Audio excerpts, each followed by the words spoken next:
piggies will grunt when they hear how the old bull suffered.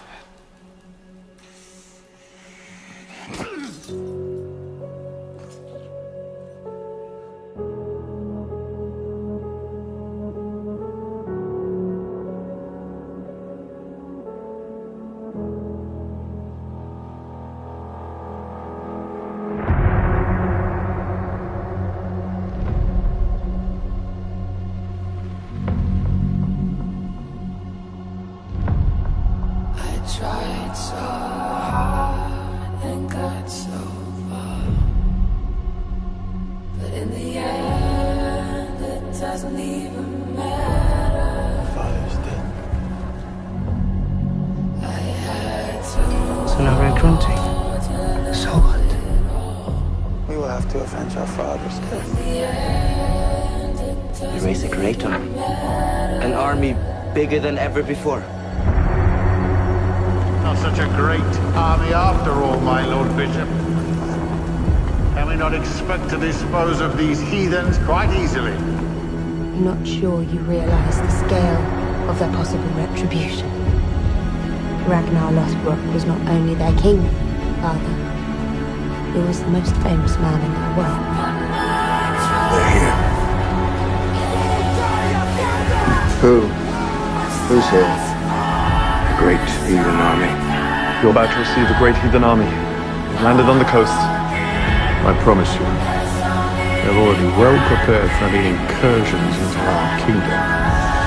I urge you again to take heed of my warning. The sons of Ragnar are sure to come.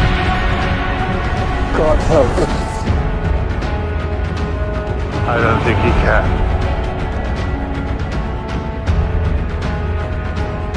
In the name of our dead father, in the name of Ragnar Lothbrok, the greatest hero of our country, we declare war on the whole world. I shall not enter Odin's hall with fear. The Aesir will welcome me.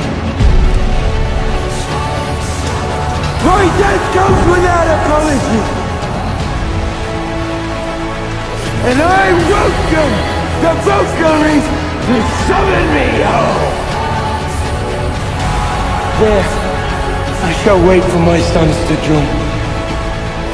And when they do, I will bask in their tales of triumph.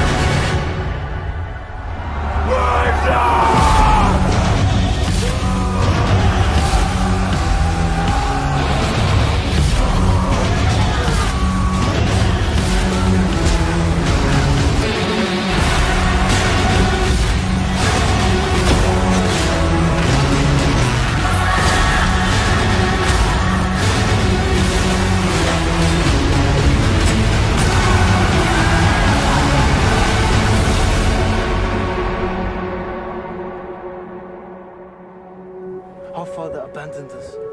We were just kids and he ran off. He betrayed our name. He was not truthful or honest. You can all say whatever you want, but he was a human. A man with many dreams and many failings. Despite all his failings, he's still the greatest man in the world.